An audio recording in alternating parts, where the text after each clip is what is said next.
UP में अखिलेश यादव को लगता है जैसे अब पीडीए का पूरा कंसेप्ट समझ में आ गया है।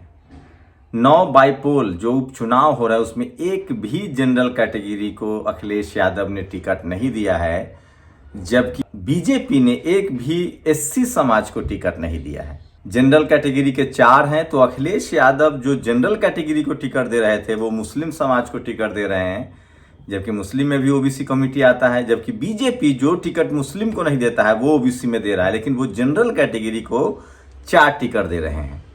तो ये इस समय की सबसे बड़ी खबर है, इसका ही विश्लेषण करूंगा और इसी वीडियो में बताऊंगा कि किस तरह से, सोचिए, यूपी में एक ब्राह्मण समाज के आदमी की पुलिस कस्टडियल डेथ होती है, पूरी मीडिया दिखा रहा है, लेकिन जब दलित पिछड़े की मौत होती है तो क्यों नहीं दिखाता है। प्रशांत किशोर ने वही सारा आरोप लगाया है। बीएसपी सुप्रीमो मायावती पर प्रशांत किशोर ने कहा है कि वो पैसे से टिकट देती हैं। और बिहार में एक बड़ी राजनीतिक खबर है कि शहाबुद्दीन, आपको याद होगा, शहाबुद्दीन के परिवार ने अब आरजेडी ज्वाइन कर लिया है।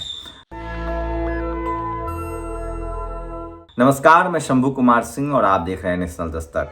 बात अगर राजनीति करें तो सबसे बड़ी खबर है, यूपी में 80 लोकसभा की सीटें हैं और यूपी में अगर आपने राजनीतिक नहीं साध ली तो हो सकता है कि आपकी मुश्किलें बढ़ जाए। तो उस लिहाज से देखें तो यूपी में अखिलेश यादव जो हैं वो, उनको अब पता चल गया है कि बगैर पिछड़े दलित का चुनाव नहीं जीता जा सकता है। और सोचिए, समाजवादी पार्टी ने जो कैंडिडेट दिया है उसमें ओबीसी के टिकट हैं 1, 2, 3 टिकट जो है वो ओबीसी से हैं, जिसमें एक यादव समाज के हैं, एक कुर्मी और एक बिंद समाज से हैं। दलित समाज को उन्होंने, एससी समाज को 2 टिकट दिया है तो 5, और मुस्लिम समाज को 4 टिकट दिया है। लेकिन जनरल कैटेगरी को अखिलेश यादव ने एक भी टिकट नहीं दिया। तो ये एक बड़ा मैसेज दिया अखिलेश यादव ने कि उनको अब जनरल का वोट नहीं चाहिए।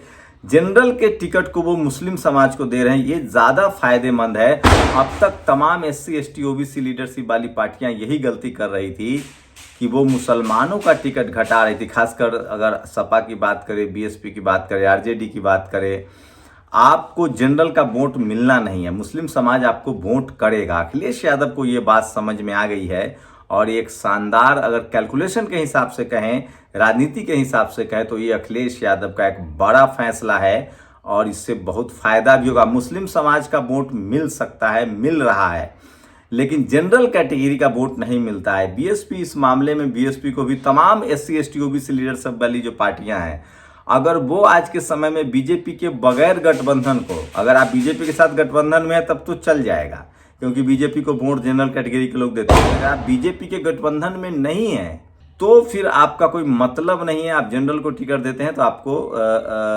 वोट नहीं मिलेगा। जैसे बीजेपी मुस्लिम को टिकट नहीं देती क्योंकि उसको पता है कि उसे वोट नहीं मिलता है, वहीं बीजेपी ने एक भी शेड्यूल कास्ट को टिकट नहीं दिया है। यूपी में यादव 1, कुर्मी 1, पाल 1, निषाद 1, मौर्य 1, वाल्मीकि समाज के 1, ब्राह्मण समाज के 2, राजपूत 1, तो 3 टिकट जो है उन्होंने जनरल कैटेगरी को दिया है बीजेपी ने। उसके बाद ओबीसी को उन्होंने 1, 2, 3, 4, 5 टिकट दिया है। और एससी समाज में वाल्मीकि समाज को 1 टिकट दिया है, तो एससी समाज को 1 ही टिकट है। तो बीजेपी मुस्लिम समाज को टिकट नहीं दे रहे, लेकिन जनरल कैटेगरी को उन्होंने 3 टिकट दिया है। लेकिन सवाल मैं वही कह रहा हूँ, एससी एसटी ओबीसी का रिप्रेजेंटेशन अब बढ़ेगा और 3 टिकट भी बीजेपी जहां दे रही है वहां एससी, वो 3 टिकट पर तो जनरल कैटेगरी के लोगों को, ओबीसी का वोट शायद ही उनको मिल पाए। तो मैं बार बार कह रहा हूं कि राजनीति 360 डिग्री घूम रही है। पार्टी कोई भी हो, कांग्रेस को ये बात लेकिन समझ में नहीं आ रही है। कांग्रेस का टिकट अब भी जनरल कैटेगरी को ज्यादा मिलता है। अखिलेश यादव ने एक लकीर खींच दी है, वो जनरल कैटेगरी को टिकट नहीं दे रहे हैं। बीजेपी 3 टिकट दे रही है, लेकिन अभी भी 9 में से 6 ticket BJP SC ST OBC को दे रही है। तो सोचिए, जिसकी जितनी संख्या भारी उसकी उतनी भागीदारी, ये लाइन खींची जा रही है। हरियाणा में कांग्रेस से नहीं कर पाई, मध्य प्रदेश में नहीं कर पाई, झारखंड में भी नहीं कर पा रही। बीजेपी अगर जीत रही है तो इस वजह से, क्योंकि वो जनरल, उनका हार्डकोर वोटर है, 10 से 15% उनको वो टिकट दे रहे हैं। और जो मुसलमानों को टिकट बच रहा है वो एससी एसटी ओबीसी पर वो खर्च कर रहे हैं। अखिलेश यादव ने ये फॉर्मूला अपना लिया और जो जनरल को वो टिकट दे रहे थे वो मुस्लिम समाज को टिकट दे रहे हैं।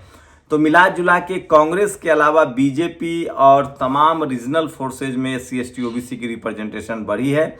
इसका मतलब है कि सवर्णों का असली दल अभी भी बीजेपी है। दूसरी खबर है, सोचिए लगातार आए दिन पुलिस कस्टडी में यूपी में मौत की खबरें सामने आती है। एक दलित समाज के युवक की मौत हुई, कोई नहीं पूछने वाला है।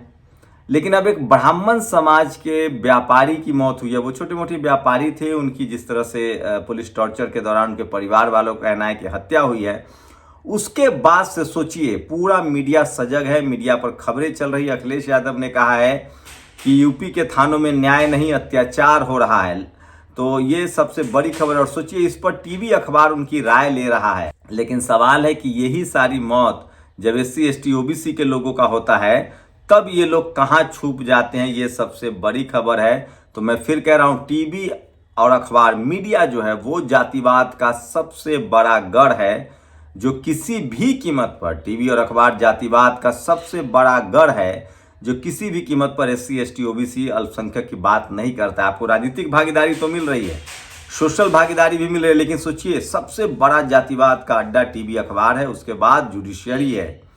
मीडिया में एकदम SC ST OBC के लोग नहीं है, सोशल मीडिया को छोड़ दे तो। अगर आप त्योहार के दौरान सफ़र कर रहे हैं तो थोड़ा सावधान हो जाइए, खासकर जो हिंदी पट्टी के लोग हैं, यूपी, झारखंड, और दीपावली में तो देश भर में मूवमेंट तेज हो जाता है, तो तस्वीरें देश भर से अच्छी नहीं आ रही है। रेलवे स्टेशन पे काफ़ी भीड़ है और आप अपने जान माल की रक्षा जरूर कीजिए और किसी भी तरह के भगदड़ से बचिए। आपकी जान से बढ़कर कुछ नहीं है। लेकिन त्यौहार में लोग घर लौटना चाहते हैं। सरकार कह रही है कि हम 7,000 नई ट्रेनें चला रहे हैं, लेकिन आज मुंबई में भगदड़ हुई है, दिल्ली में काफ़ी रश है, सोशल मीडिया पर खबरें चल रही हैं। तो इस तरह के भीड़ से बचिए। रीवा में एक दहलाने वाली घटना हुई है मध्य प्रदेश में। सोचिए भैरव मंदिर दर्शन करने गई थी एक पति पत्नी, पति के सामने 8-10 लोग नवविवाहिता दुल्हन को उठा कर ले गए, उनके साथ गैंग रेप किया है। आप सोचिए किसी गैर बीजेपी शासित राज्यों में अगर ये घटना होती तो किस तरह से अब तक मीडिया हाय तौबा मचा देती। लेकिन चूंकि बीजेपी शासित राज्यों में है तो वो ज़्यादा नहीं बोलेंगे। अगर कोई मुसलमान एक थप्पड़ मारे तो उसे मिलकर 100 थप्पड़ मारो, अपने अपने घरों में तलवार, भाला, त्रिशूल रखना शुरू करो। यही बात अगर कोई मुस्लिम व्यक्ति कह देता। लेकिन सोशल मीडिया पर लोग लिख रहे हैं कि आप चेक कीजिए कि इस यात्रा में गिरिराज सिंह के परिवार के लोग हैं कि नहीं, उनकी पत्नी, बच्चे, भाई, रिश्तेदार हैं कि नहीं।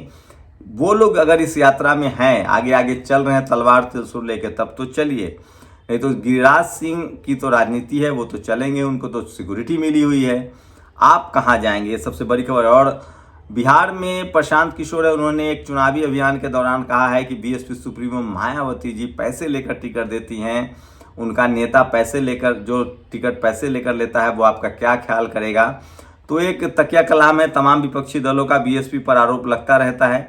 ये हरियाणा में पुलिस वालों की बैठक चल रही है क्राइम को लेकर, हरियाणा पुलिस की बड़ी बैठक है और वहाँ जिस तरह से एक धर्म विशेष की पूजा हो रही है उसको लेकर लोग लगातार सवाल पूछ रहे हैं। तो ये सबसे बड़ी खबरें हैं जो सोशल मीडिया पर वायरल। लेकिन बिहार खबर यूपी से है। सोचिए अखिलेश यादव ने अब लगभग तय कर लिया है कि वो जनरल कैटेगरी को जो टिकट देते हैं वो नहीं देंगे। जनरल कैटेगरी के हिस्से का टिकट वो मुस्लिम समाज को दे रहे हैं, मुस्लिम समाज को बढ़ा रहे हैं। बीजेपी जनरल कैटेगरी को भी टिकट दे रही है और जो मुस्लिम समाज को टिकट नहीं दे रही है वो SC ST OBC को दे रही है। लेकिन अभी भी कांग्रेस जो है वो सवर्ण लीडरशिप वाली पार्टी बनी हुई है। तो ये सबसे ज़्यादा सोशल मीडिया पर वायरल है, इसलिए कहता हूँ सोशल मीडिया ही सच्चा मीडिया। और संदिग्ध परिस्थिति में हरदोई के संडीला के बेहंदर ब्लॉक में एक दलित छात्र का शव मिला है, इसको लेकर भी सोशल मीडिया पर खबर है।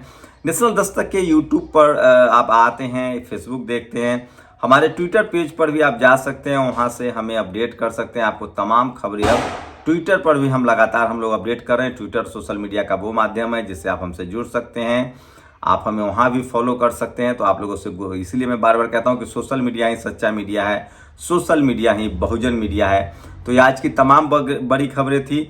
बात करें अगर झारखंड की, तो झारखंड में अभी भी नेशनल दस्तक की जो ग्राउंड रिपोर्ट है वो लगातार आप देख सकते हैं। ग्राउंड रिपोर्ट में तेजी से हेमंत सोरेन लीड कर रहे हैं, आगे बढ़ रहे हैं। महाराष्ट्र में अभी भी पेच फंसा हुआ है और कांग्रेस वहां कमजोर खड़ी है। तो पुलिस हिरासत का नाम बदलकर अत्याचार गिरी रख देना चाहिए। अखिलेश यादव ने ये बड़ा हमला किया है जो सोशल मीडिया पर वायरल है। आप लोग अपनी प्रतिक्रिया जरूर दीजिए, शुक्रिया। नेशनल दस्तक की आपसे गुजारिश है कि अगर इसको बचाना चाहते हैं तो नेशनल दस्तक को सब्सक्राइब करने के लिए रेड कलर के सब्सक्राइब बटन को दबाएं, फिर बेल आइकन की घंटी दबाएं। नेशनल दस्तक को बचाने के लिए बहुत जरूरी है कि हर खबर को शेयर करें, लाइक करें, कमेंट जरूर करें।